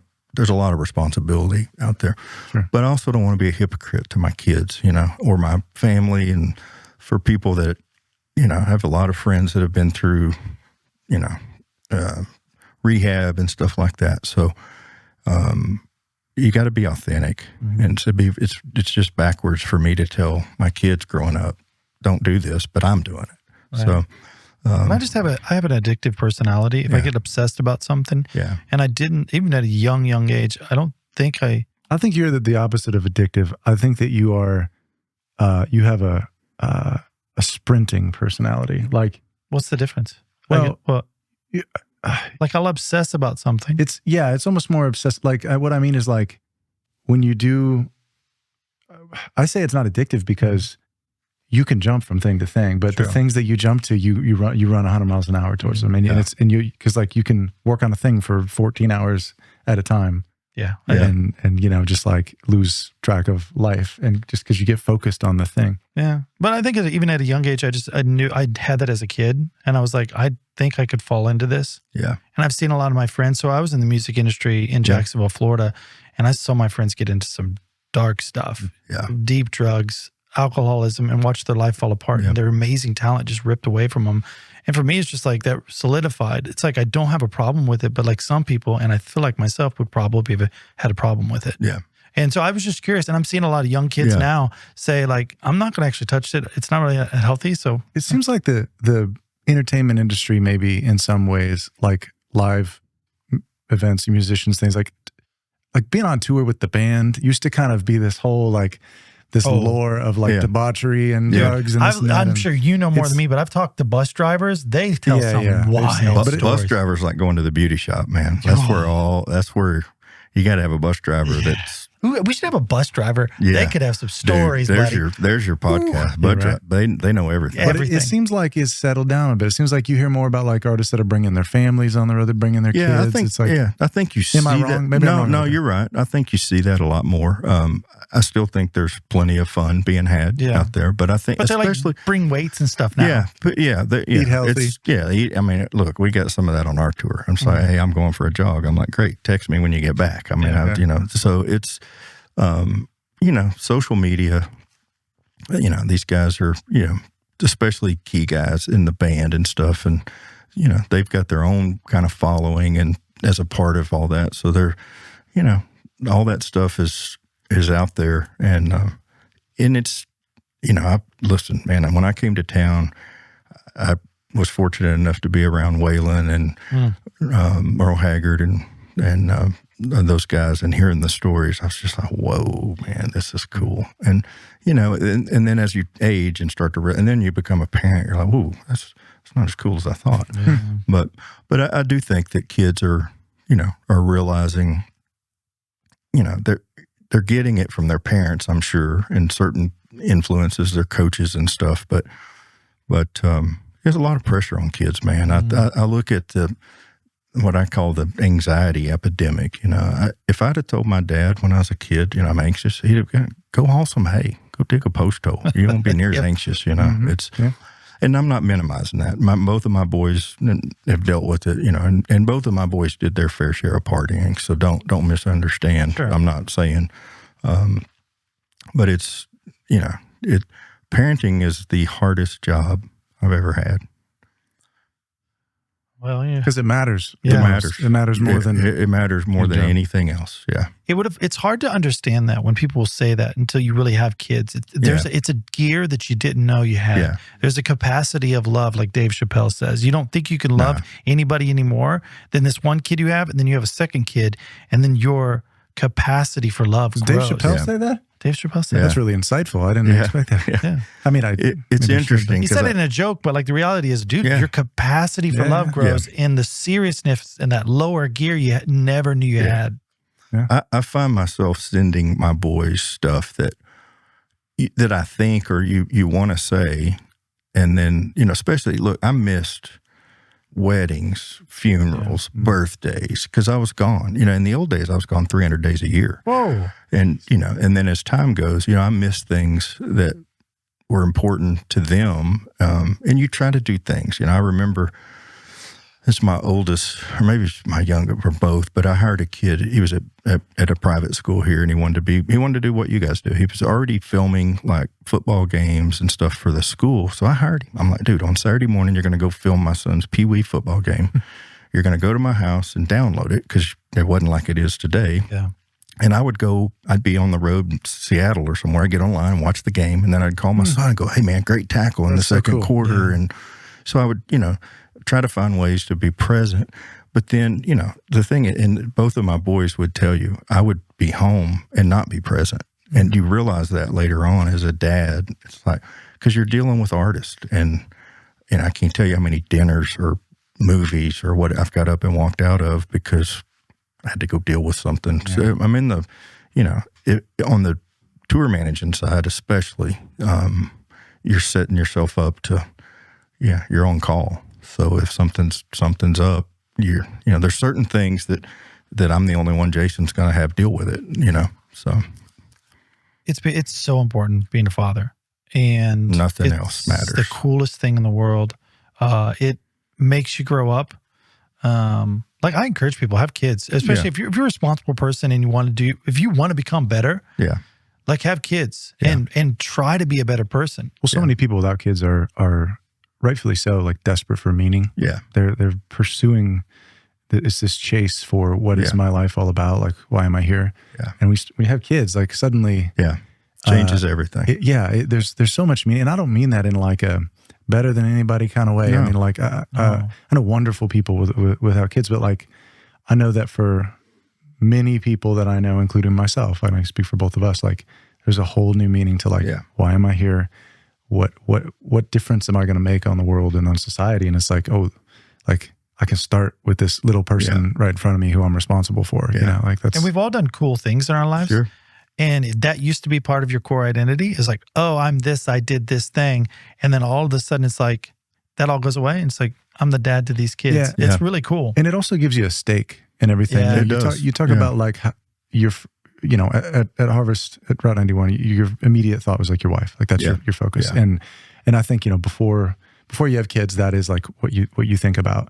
But like you care about society, you care about the world, you care about things being right. Yeah, you do. As you see it, because our children are going to inherit everything that we do. Interesting. And I'll go back to this for 1 second. So my son, my youngest, was a freshman at Ole Miss. And he had been on tour. What 14, 15-year-old kid doesn't want to go on tour with Dad. Sure, I mean, yeah. and I jump around. My oldest came home. I was working for the Flatts. He was a freshman at a local high school here, and he came home one day and he said, "Hey, Mom, these senior girls stopped me in the hallway and said, 'Is your dad the one that manages Rascal Flatts?'" And my wife immediately said, "Don't tell them, they're just going to want tickets." And he's like, "Are you crazy? I'm using Dad for chicks." I'm like, "You go, son." I'd have it tattooed on my head. But my younger son, my older one, was already off in college. And so when I was with Jason, I actually just had gone out to cover a couple weekends for him with no intention of staying out and being his tour manager. He was doing some George Strait shows, and I knew George and Irv and the camp. And anyway, I ended up staying. And when we sat down, he said, "What is it?" I said, "Man, I don't want to miss all my stuff with my kids." He's like, "Well, bring your son on the road." I'm like, "Okay, dude." So, like 8th grade, coming out of 8th grade, going into freshman year, my son, school's out and he goes on the road. And my wife's like, "Oh God, don't." I mean, we're not out of the parking lot at Walmart. We're leaving from Walmart and Franklin, and the band's pouring him a shot of Crown, and I'm like, "Hey, boys, have you met my wife?" She's kin to Quanah Parker, the famous Comanche Indian chief. That's her. Really? It's her great grandfather. Oh, my wife's dangerous. So anyway, he goes out every summer, man, and it's like he's little Charlie. He knows, and just it was awesome. We'd go play golf once in a while, and just he's out there, and I'm watching him grow. And I'd send him to, "Hey man, Jake and Dave are up at Will Call. They're stuck. Go fix it." Well, the first time he said, "Where's Will Call?" I'm like, "Hey, dude. You got a lot to learn. You figure it out." Yeah. You threw him in the deep end. Oh, yeah. And then he never asked again. Yeah. So, but at the same time, I'm like, how cool is this? I got my kid on the road, and he's riding the bus. Here's something else that's funny. My wife never worried about me on the road. All of a sudden, my kid's on the bus, and she's like, who's the bus driver? How is he safe? Yeah, I'm like, wow. I see how this rolls. You guys have halfway decent accommodations. Yeah. Got enough money. So anyway, he's coming out. And Tucker, my youngest, also got diagnosed with type 1 diabetes, which you hate. If your kid has an illness like this, a chronic thing, it's tough. He was 11 when that happened. So anyway, he's getting ready. His junior year's over, and we're getting ready to go on tour. I'm like, "Hey, you going with me next week?" He's like, "No, Dad, I'm going to try to make the golf team this year. I'm going to stay home." And I thought, okay, that'll last a weekend or two. And he stayed home all summer. Oh. And the high school he went to, they only take 10 golfers, and pretty really good golf team at this high school. And he was the 10th player out of 10. He made it that year, and it was something he could be, So I was proud of him for working hard. He'd go to the golf course and spend 6 or 7 hours there a day. And I don't have that gene. I mean, to just go chip for 6 hours, I'll just throw it up close to the pin when nobody's looking. So, y'all see that shot? Wow. Yeah. I know what you mean. Should we chat a little bit about your app? Yeah, let's talk about your app. Yeah, thanks. Yeah. So coming later in the spring, I touched on it early on. My wife and I are launching a peer-to-peer app for resale, secondhand stuff. This is Redspur. Yeah, Redspur. Cool name. Redspur. Here's the funny thing. You were talking about your get focused on something, and so man, I've had this entrepreneur curse for years, and I'll be like, "That's a great idea. Let's do it," and then jump out of the boat and go, "Ooh, there's sharks in this water." So in this case, my wife kind of inspired the idea, and I thought, all right. So I called an ad agency that I've worked with over the years in Memphis, Tennessee, that do a lot of agriculture-related stuff. And then a lot of my friends work at the 4 Sixes Ranch, if you guys watch Yellowstone. And so a couple of my high school buddies worked their whole career there at the ranch and retired. And one of my good friends is Taylor Sheridan's right-hand guy. Wow. And he's in Yellowstone in the back. Is it Jake? No. Oh, okay. No. Corey Pounds, well-known cutting horse guy, and trains a lot of horses, and just very successful in his, in that space. Wow. And, he had some pretty significant parts in the last 2 or 3 episodes and we lived in a bunkhouse on a ranch in the summers together in West Texas. And even as kids in high school, He could ride. You just knew he just had a talent with a horse that, I mean, I can ride, but I wasn't that guy. He just had that gift. But anyway, I saw this Yellowstone effect. All of a sudden it was cool to be a cowboy and stuff. So I came up, my wife had this thing where she sold something on Poshmark, and I'm like, okay, where's our people? Where's the platform for country music fans? And, because listen, man, we're playing Fenway Park again this year with Jason. So they're not just cowboys. I mean, people wear camo, they wear hunting, fishing. So I hired an agency in Memphis. I said, look, I got this idea. So my wife doesn't kill me, flush it out. What am I missing? I called it Cowboy Rack. And so they come back to me in like 6 weeks with a bill, a pretty good size bill. Of course. And then they said, you got a great idea. You got the wrong name. I said, is that the only negative? And they said, yeah, really? That's the only negative. And I said, okay, we'll find a different name. And so it's, it's a peer-to-peer marketplace that we'll be launching in the spring for outdoor lifestyle, with definitely some women's fashion, and some twists. I think, there'll be some country music, celebrity closet stuff on there. There could potentially be some stage-worn Jason Aldean clothes that have never, so, and, in Jason's case or similar stuff, the profits to that would go to a charity. And cool. So, yeah, we're excited, man. I am not a tech guy, and it has been a lot of work. You said you got a team of like 7? Yeah, I've got like 6 people working, and then we outsource some tech, and I just brought on 2 really high-level guys. One was at Amazon, and both of them were at Amazon at a really high level, and they're really smart. And it took me a minute to figure out, it's not really a tech play, but you got to have an app that, you got to have a frictionless experience people don't have patience these days, so you can't shipwreck the experience. And it's a lot, man. It's a chicken and egg thing. You also got to have a lot of inventory. So authenticity is really key when you're in that kind of stuff. Yeah. We met with a guy, his name's Dwayne, and he has a YouTube channel called Dry Creek Wrangler. And he was just talking about his jeans, about how important it is, not because they looked cool, not because they were this, it was because he needed them to be good on the horse. Yep.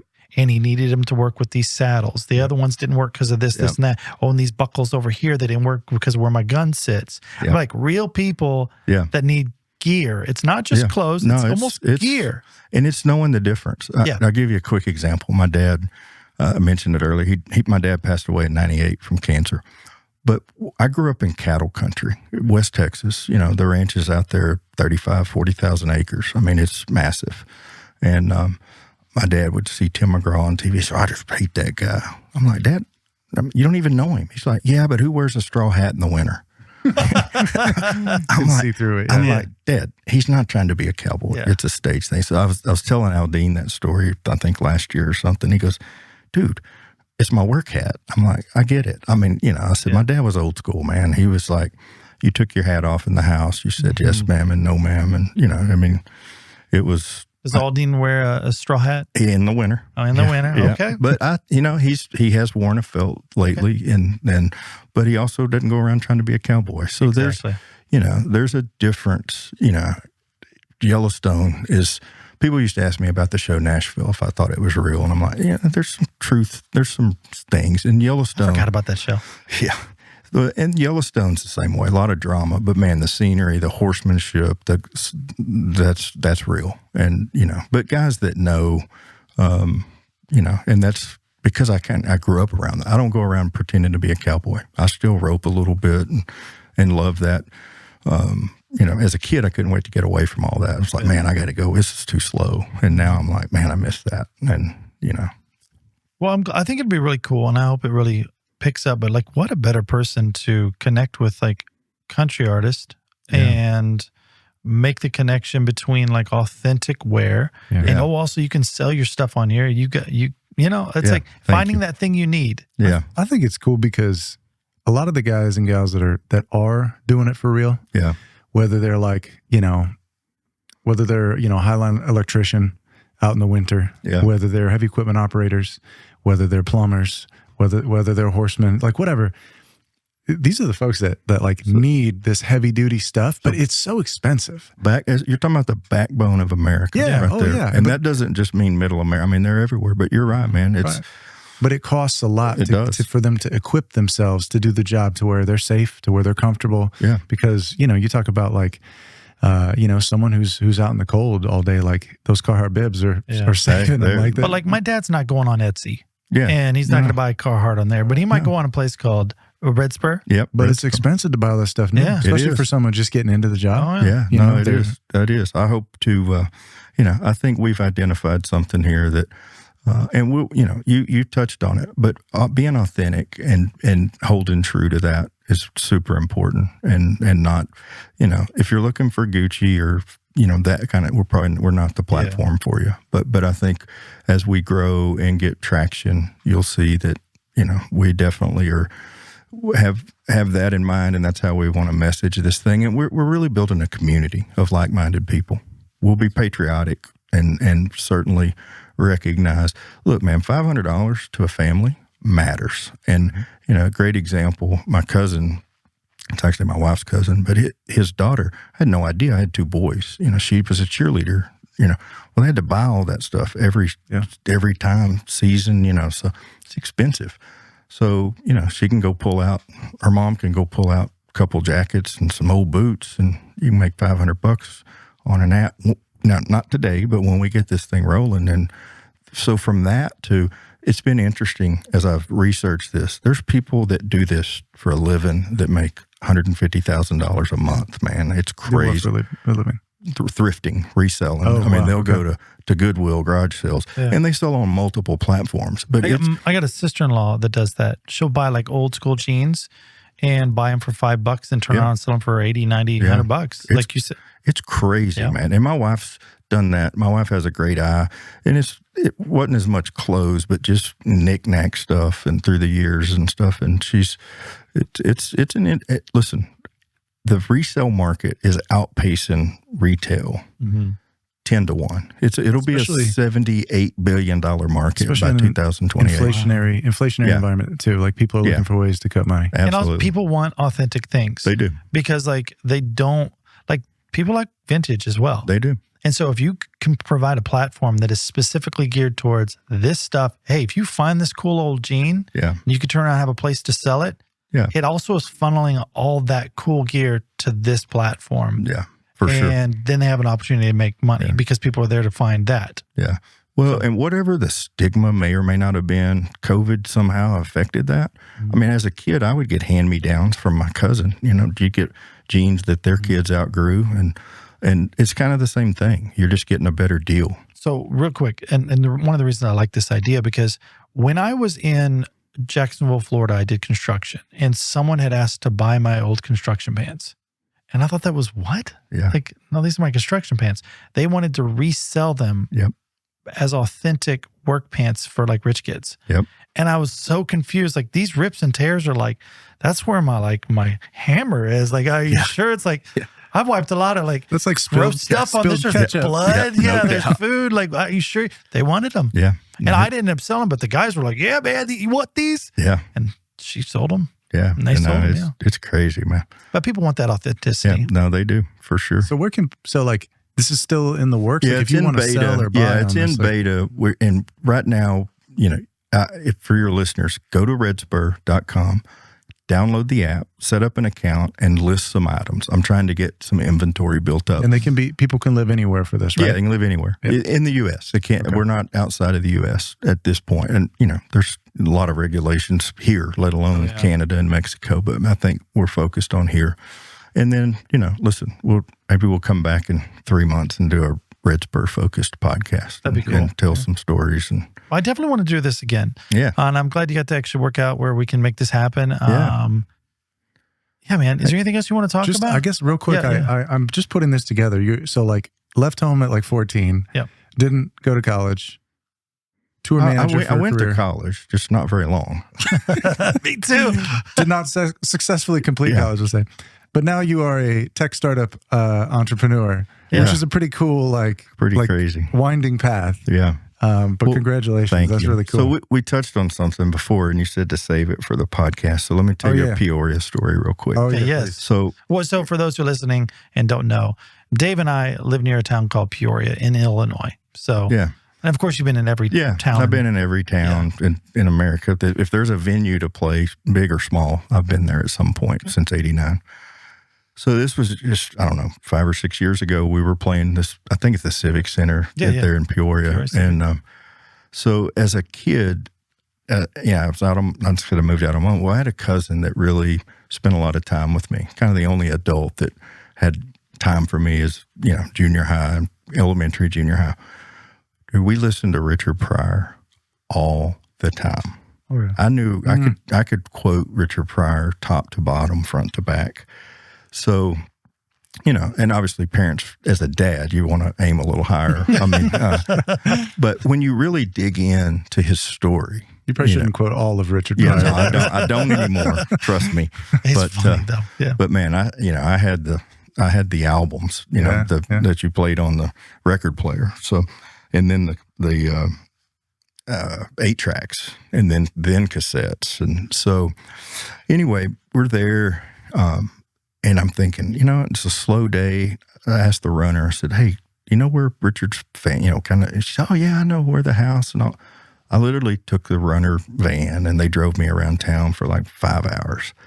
And then they took me up to the library and I walked in and I'm just looking around and this little old lady at the library said, you're looking, and she took me in this room in the back and she pulled out all these articles and clippings and I made copies of a bunch of them. And, Richard's story, separate from just being the funniest human that ever lived, his story fascinated me because, the guy grew up in a brothel and it was just, this guy was, in spite of himself and self-destructing many times, he went on to be extremely successful and, sad in many ways, the things that he went through. And, but one of the funniest men on the planet. Ever. Yeah. Silver Streak is the funniest, funniest movie ever that's ever been made. And, and just, I literally, the first swats I remember getting in high school was because I was quoting Richard Pryor. And, like SWAT's like back in the butt? Yeah, you get pulled up in front of the classroom in front of everybody. That's old school. That's old school. Yeah, you go to jail now if a teacher did that. But You quoted Richard Pryor at school? Oh, yeah, all the time.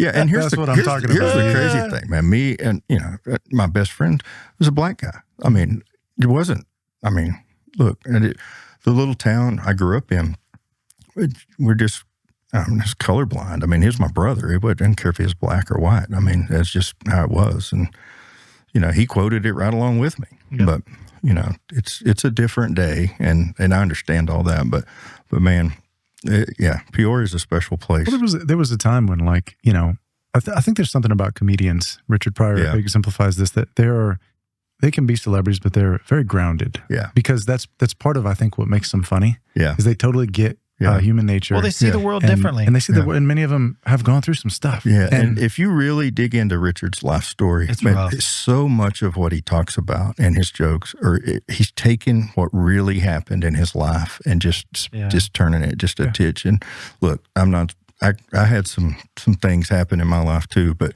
it's that there's a talent. That's a thing to be able to make people laugh and see that, and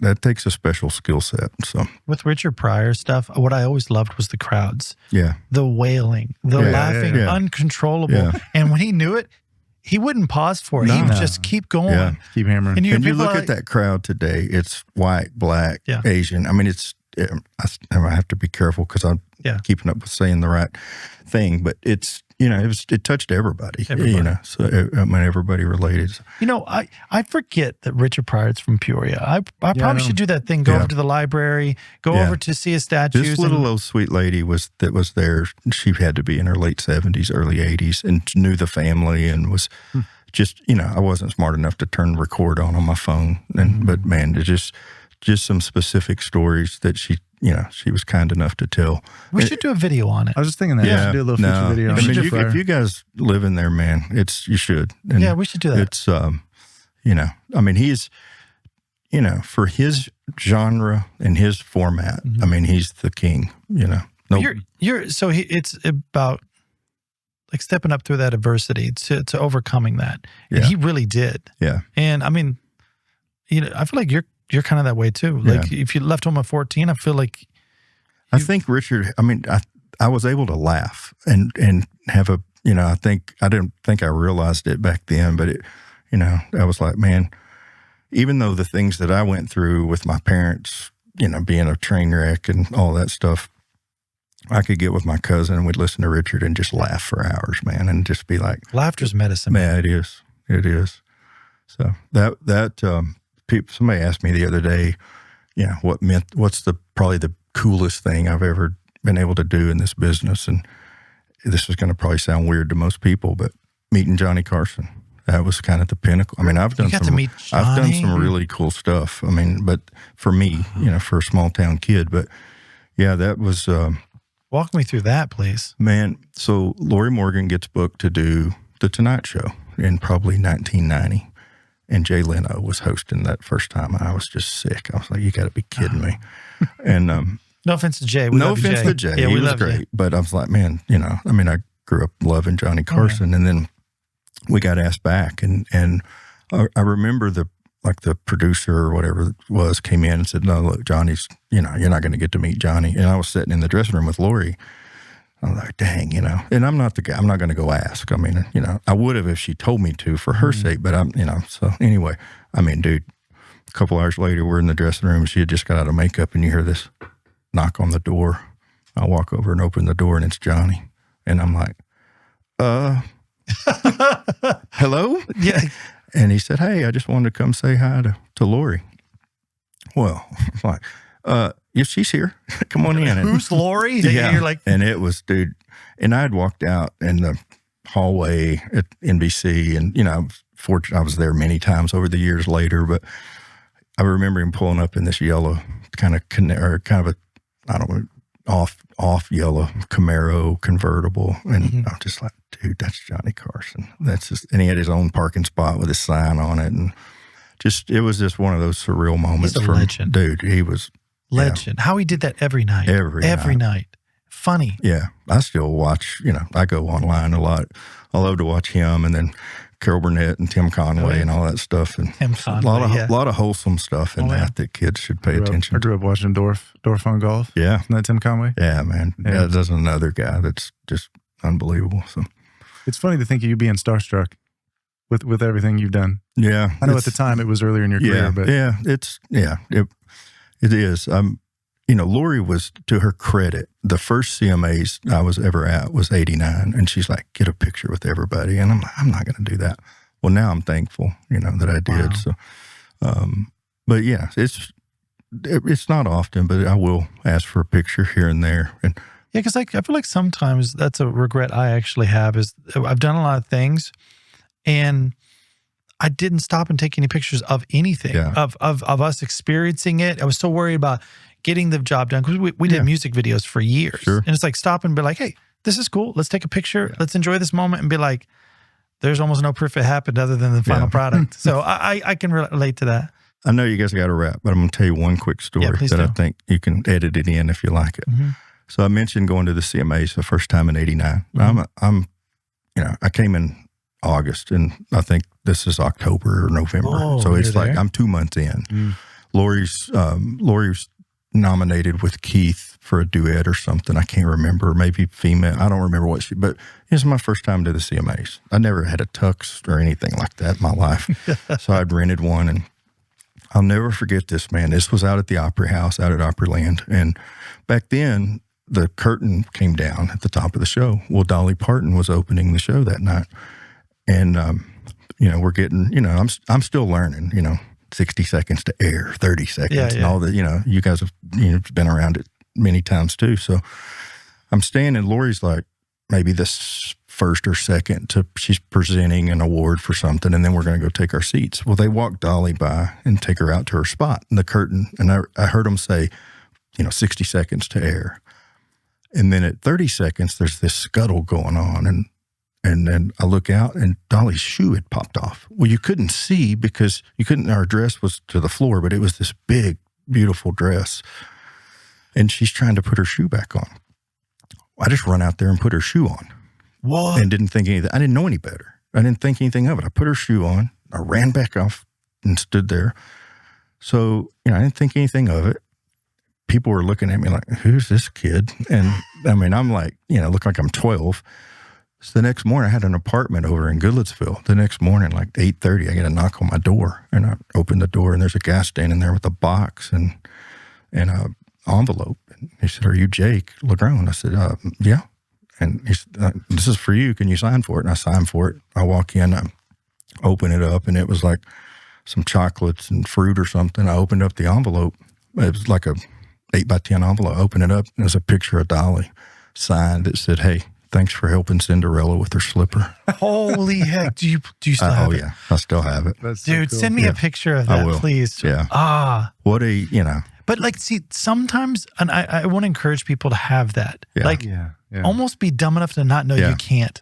Yeah. We were talking about a girl who went on Shark Tank, and she was 17 and ended up getting Lorrie. She's been on the show. Yeah. She's on our show. She she came up with this business idea and kind of said she just didn't know you couldn't do it. Yeah. And next thing you know, she's on Shark Tank pitching and gets investment.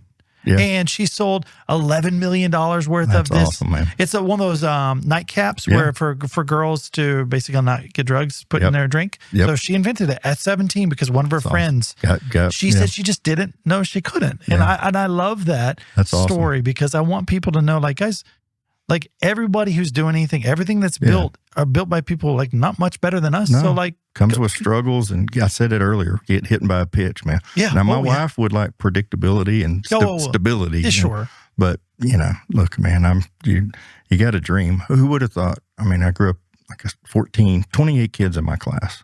I'm not the music. Nobody's predicting me in the what do you call it? The annual, most likely to succeed or most likely to be tour manager. So it's, you got to be willing to take some chances and then, have some integrity to go along with it. And then it'll pay off. I'm proud of you. And I'm proud to know you. And I think you're a cool guy. I mean, when you're walking in, I was bragging on you to the guy up front of, hey, he built this app. He's done all this stuff. So, man, just keep with it. Hey, and thank you guys for having me. Yeah. Pleasure. Anything else you want to talk about? Where can they find you? Where can people hit the app again? Yeah, redspur.com. Just go to the site. There's a link to the app store. Tell them to go there, download it. And do you want anybody to follow you on socials? Yeah, if they're Redspur so they can go there. I mean, I don't know much about social media. I do have an Instagram. It's just at Jake LaGrone, and it's a picture of a dog. So if you see a German Shepherd on there, I'm pretty boring. I mean, it's my kids and my dogs. And he can run an entire tour with 8 to 10 buses that's because he's not on social media. Yeah, exactly. Yeah. So you can do all these things and run 70, 80 people, but social media is tough for me too. And my wife will tell you, I can't run a family trip. I mean, are you serious? Oh, dude, true story. And I know we need to wrap, but no, it's okay. So one year we were going to Atlanta for something, and my youngest was like maybe 9 months old. And we're going down, maybe to Braves. I don't know what we were doing, but anyway, traveling with young kids. So I got my kids, and we get down. My wife's like, "What hotel we staying at?" I'm like, "I don't know."